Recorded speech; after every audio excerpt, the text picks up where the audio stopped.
Pasa a vosotros. Continuamos con nuestra sexta porción del libro del Éxodo, esta porción que se llama Los Juicios. Vamos con nuestra segunda lectura. Precisamente seguimos hablando en esta parte de la escritura de los daños físicos que podría llegar a causar la persona a otra y pues qué es lo que se debe hacer pues con el agresor. Estamos en nuestro capítulo 21 a partir del versículo 20. Dice así: y si golpeara un hombre a un esclavo o a su esclava con el látigo y murió bajo su mano, vengar ha de ser vengado. Es decir, en la justicia, este amo tan agresivo que mató a su esclavo debe recibir justicia. Pero si un día o 2 días estará de pie, no será vengado porque su dinero es él. Pero, dice, si lo golpea y el esclavo sigue con vida, pues no ha de llevarse ante la justicia porque dice, es su dinero, es su propiedad este esclavo. Pero si un día, verso 22, y si se pelean 2 varones y golpeasen a una mujer embarazada y salieron sus hijos, es decir, la mujer embarazada aborta, no habría otra desgracia mayor. Sancionar ha de ser sancionado, es decir, se ha de dar una indemnización, conforme demandase contra él el dueño de la mujer, y dará el pago con dictamen de los jueces. Y si desgracia hubiere, sancionarás vida a cambio de vida, ojo a cambio de ojo, diente a cambio de diente, mano a cambio de mano, pie a cambio de pie, quemadura a cambio de quemadura, herida a cambio de herida, moretón a cambio de moretón. Y vamos a entender, o a tratar de entender esto. ¿Qué provecho habría si alguien le sacan un ojo y ese alguien quiere sacar el ojo de la otra persona? Sencillamente no hay ningún beneficio aquí. Se refiere más bien a una indemnización, a una... veíamos en el caso anterior, el que golpea y deja herido debe cubrir los gastos médicos. Aquí es algo semejante. Si alguien le saca el ojo a alguien, por poner el ejemplo, debe pagar cubriendo los gastos, pues para que esta persona esté relativamente bien. Seguimos verso 26. Y si es que golpease un hombre al ojo de su esclavo o al ojo de su esclava y la corrompió, es decir, lo deja ciego, a la libertad lo ha de mandar a cambio de su ojo. Y si el diente de su esclavo o el diente de su esclava hará caer, a la libertad lo ha de mandar a cambio de su diente. Explicábamos la importancia o el cuidado que trata de transmitirles nuestro Dios por medio de Moisés, del cuidado que deben tener hacia sus subordinados. No tratarlos como los egipcios los trataron a ellos, sino darles siempre ese cierto respeto, ese cierto cuidado. Los accidentes pasan, por eso maneja todo esto. Si alguien golpea, si alguien hiere, si alguien maltrata, ¿cuál es el pago, digamos, en retribución a su acción? Verso 28. Y si corneare un toro a un hombre o a una mujer y murió, apedrear, será apedreado el toro y no ha de comerse a su carne.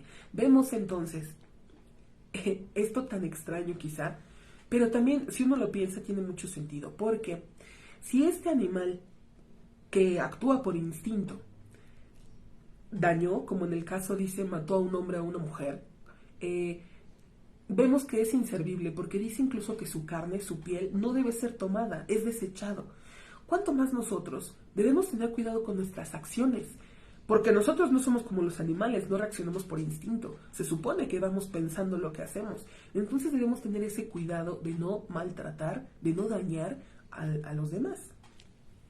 Dice, y el dueño del toro quedará limpio de cargo. Decíamos, no va a tener provecho de nada de este animal. Verso 29.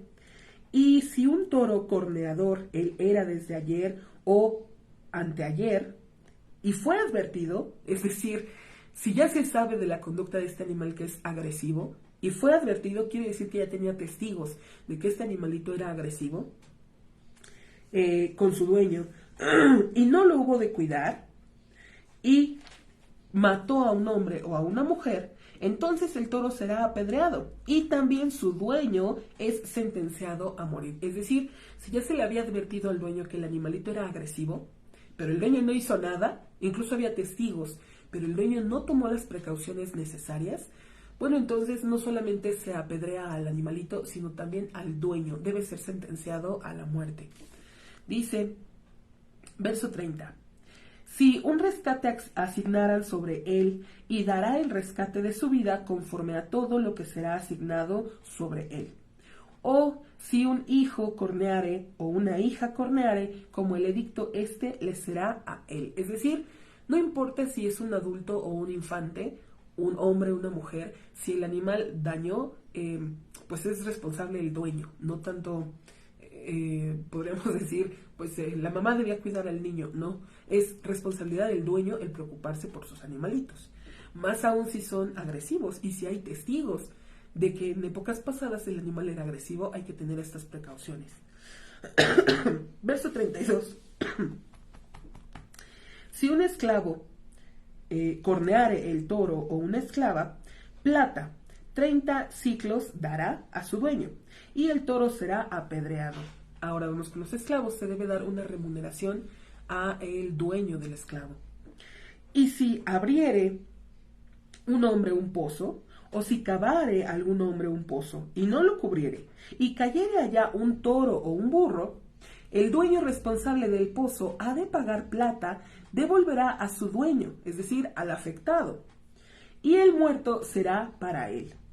Y si golpeare el toro de un hombre a el toro de su compañero, y muriera el golpeado, entonces han de vender a el toro el vivo, y dividirán a la plata, es decir, a su valor, y también a el del muerto han de dividir.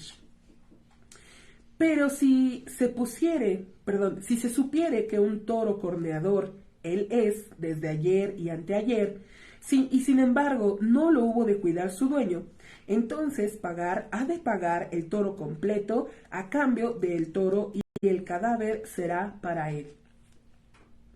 Y si robare a algún hombre un toro o un cordero, y lo degollare o lo vendiere, 5 veces vacuno pagará a cambio del toro, y 4 veces ovino a cambio del cordero.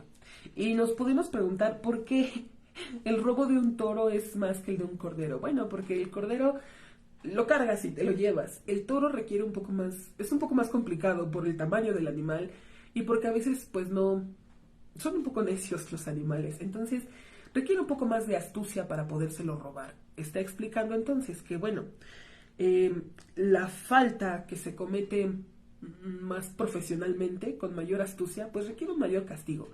A diferencia de las faltas que son, digamos, así un poco más inocentes. Si en la brecha se encontrare el ladrón y fuere golpeado y muerto, no tiene el sangre. ¿Por qué explica esto? Bueno, si hay un ladrón escondido, dice, y la víctima se entiende que si está escondido, va a robar y no teme las consecuencias de matar a alguien. La víctima, por otro lado, pues no va a ceder tan fácil para que lo roben. Entonces se está explicando, si la víctima se defiende y llega a matar al ladrón, dice, no tiene él sangre. Digamos que es inocente porque mató en defensa propia. A eso se está refiriendo. Pero, sigue el verso, si brilló el sol sobre él, sangre tiene. Pagar, ha de pagar. Me detengo un poco aquí. ¿A qué se refiere con si brilló el sol? Quiere decir que si el ladrón va a robar y es de día, es como decir, hay testigos, es más probable que alguien lo vea, pues entonces se entiende que no va a matar. Por lo tanto, tú no debes matar al ladrón, porque decimos hay testigos. Y sigue el verso. Ha de pagar, si no tiene él, será vendido por su robo. Es decir, ya que robó y fue atrapado, es sentenciado a que pague, retribuya lo que robó. Y dice, si no tiene dinero para pagar, entonces él debe ser ahora el esclavo. Verso 3. Si es que encontrare en su mano la cosa robada, desde un toro hasta un burro, hasta un cordero vivo, 2 ha de pagar. Y para, digamos, cubrir esta falta del robo, debe pagar el doble.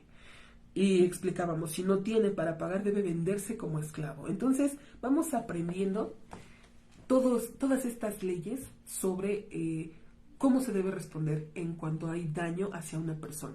Y hasta aquí vamos a concluir con nuestra segunda lectura. Si Dios permite, continuaremos más adelante con esta porción, esta sexta porción, los juicios.